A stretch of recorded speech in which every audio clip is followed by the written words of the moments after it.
how three people negligence stole my dad.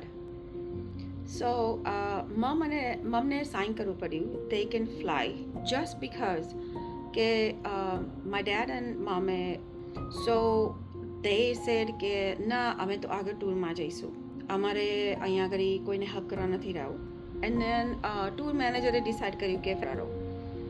So just think about કે 75 years અમારા dead and my mom is 70 years old.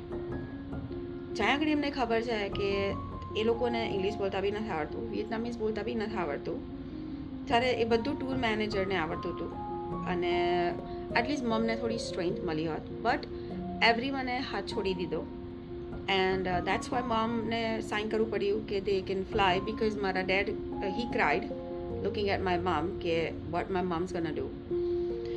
So mom told my dad that don't worry, I can handle everything. And mom signed to fly to the Da Nang and એ લોકોએ decide કર્યું કે ત્યાં જઈને પછી આપણે આરામ કરીશું અને લાગશે તો we can call our kids and they can come down here. And after mom signed the consent to fly, tour manager બધાએ મારા મામા અને ડેડને પાછળ મૂકીને બધા પ્લેનમાં જવા માટે તે જસ્ટ રવાના થઈ ગયા, આગળ ચાલવા માંડ્યા.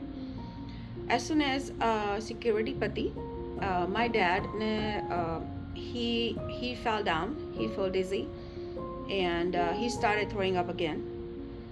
And my dad શોકમાં હતા, સાંભળીને બધાએ કેવી રીતે એમના હાથ છોડી દીધા. અને મારા ડેડને જ્યારે 4th એપિસોડ થયો વોમિટિંગનો ત્યારે બધા પાછા વળીને જુએ છે ટૂર મેનેજર. પણ ટૂર મેનેજર ખાલી પાણીની બોટલ મોકલાવે છે લોકલ ગાઈડની જોડે મારા ડેડને આપવા માટે અને વોકડ અવે થઈ જાય છે, બધા પ્લેનમાં જતા રહે છે. કોઈ પાછા વળીને પાછું આવતું નથી કે મારી મમને હેલ્પ જોઈશે.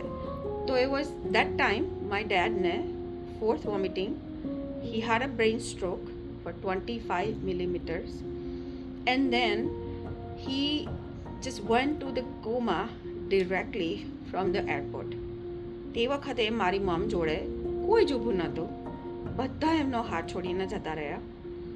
મારા ડેડના પગ બી વ્હીલચેરમાંથી પડી ગયા હતા અને જ્યારે બ્રેઇનનો સ્ટ્રોક આવે ને બોડી ગેટ્સ હેવી. મારા મમને એટલા બધા હેલ્થના ઇસ્યુ છે, કેન્સર હતું અને હાર્ટનો પ્રોબ્લેમ છે અને સર્જરી કરેલી છે, તો બી એને ડેડના પગ ઉપર કરીને એક પગ ઉપર મૂકે, બીજો પગ નીચે પડી જાય, બીજો મૂકે ત્યારે પહેલો પગ પડી જાય. અને એ વોઝ વેરી હેવી કે મારા મમ ઉચકી બી નહોતા શકતા. સો મારા મમની જોડે જે વ્હીલચેરવાળો હતો ને હી હેલ્પ્ડ માય મમ. એન્ડ એ લોકોએ ઇમરજન્સીમાં એ લોકોએ એમ્બ્યુલન્સ બોલાવી જે નજીકમાં હોસ્પિટલ હતી એના માટે. એન્ડ એ લોકો એમને ત્યાંથી એ લોકો એમને હોસ્પિટલમાં લઈ ગયા.